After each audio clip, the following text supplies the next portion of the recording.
space. They've lost Corey Perry. They lost Connor Brown.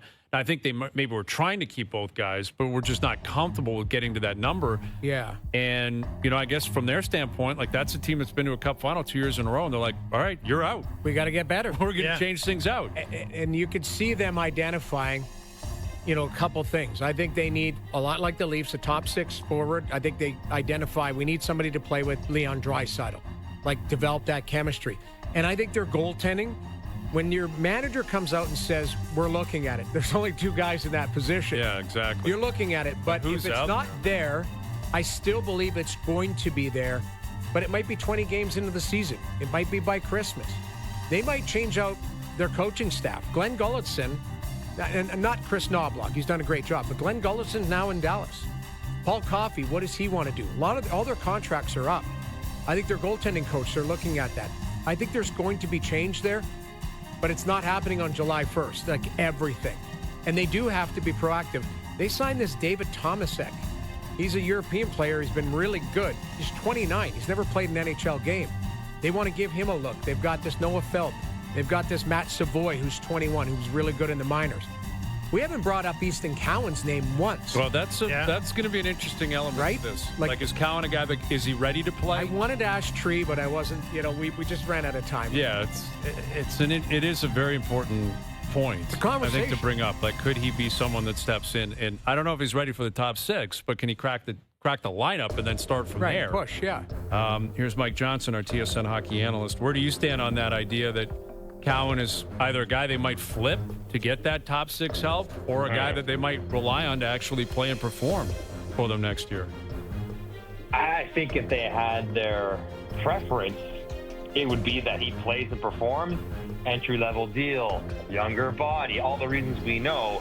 And it's amazing that in Toronto, like any other player who goes and wins a Memorial Cup and playoff MVPs and Memorial Cup MVPs, and he'd be like, of course he's playing in the top six. Why wouldn't he play in the top six? But with Toronto, there probably are understandable question marks with Cowan if he can do that. But yeah, I mean, if somehow you can put him on the second line and it worked, that'd be really good. Like that would be a perfect person to slot in there at an affordable number. So I mean and maybe that's what they want to see. Like maybe they will give him a chance.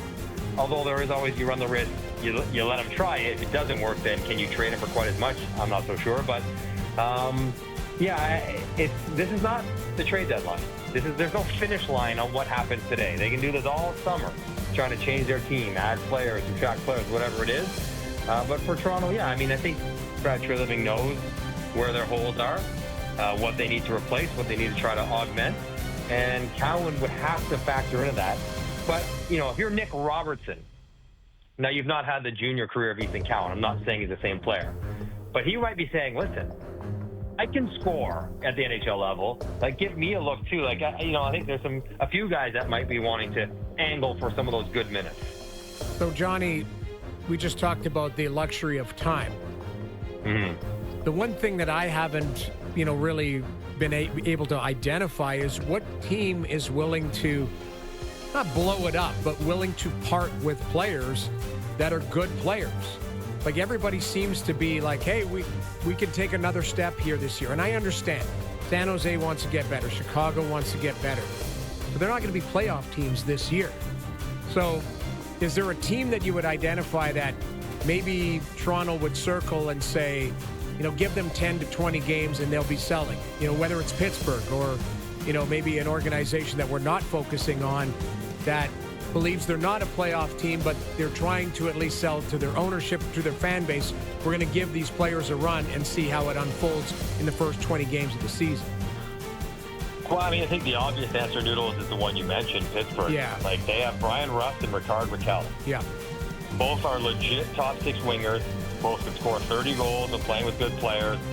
Both have decent contracts that the Leafs or any other team could probably absorb if you move out a little bit of money. And if you give them picks and prospects and good young players like an Easton Cowan caliber player, you could get that guy. You could get him now probably if you wanted, but maybe you wait 10 or 20 games and Pittsburgh realizes they're not going to make it again, and the motivation for the team to move them and for the players to allow themselves to be moved grows a little bit. I think that will be a team that every other club in the NHL will circle and say, okay, let's watch them because eventually they're going to want to move off those guys. And the other guy, I don't know if he's a top 6 guy, but he's one of the best third-line players in the league, that's that Blake Coleman.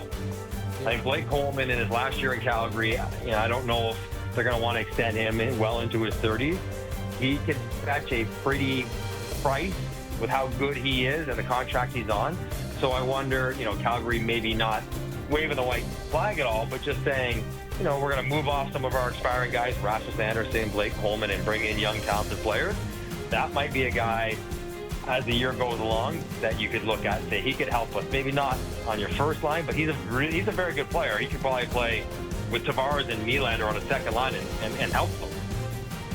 MJ, when you look at the DNA change that Brad Treliving is seeking here, now he's sort of we had him on earlier in the show, and he sort of amended it to talk about it's a little bit about bringing in different players, but also about changing the internal mentality, the stuff between the ears and big moments and all that stuff. But when you look at the way they're going to proceed with, they brought in some guys here. We all know the list, but in your experience, what can be the effect of the subtraction of a player as significant as Mitch Marner, a personality as significant as Mitch Marner? Is there a way you could spin it? Obviously, you're not replacing the 100 points, but there has been moments, or there have been situations in sports of addition by subtraction just because it changes the mix somehow. How do you see that? Yeah, two thoughts. One, it's I don't want to be one piling on Mitch Marner as way out the door. He was part of a group that didn't win, but he wasn't the only root cause of the fact that they didn't win. And it feels like the guys liked him. It's not like he was a problem. That somehow removing him and his game or his personality will somehow free up the other guys to go and become greater than they were when he was around. I don't think he had that kind of influence, but there's no doubt, the personality of a team is largely, you guys can attest to this, is largely dictated by their best players. And Mitch Marner was one of the best players. And so whatever that personality was, the team would take some cues from it. And Hayes, you've referenced this a lot over the years. Not that you have a problem with any one of the big 4 guys, but they're all sort of wired similar. Sort of quieter, sort of internal, sort of driven to be great on their own, but not necessarily outwardly emotional or demonstrative, or someone who reacts in a physical manner rather than going to try to score. So I think, taking Mitch Marner off of the team and replacing him eventually with a player who maybe does some things differently or reacts to stress differently or reacts to tight situations differently, even if they're not as good of a player, will that help steer the team in a little bit of a different direction? That's what you're hoping for, Fess, if you're talking about DNA change from maybe somebody leaving the team.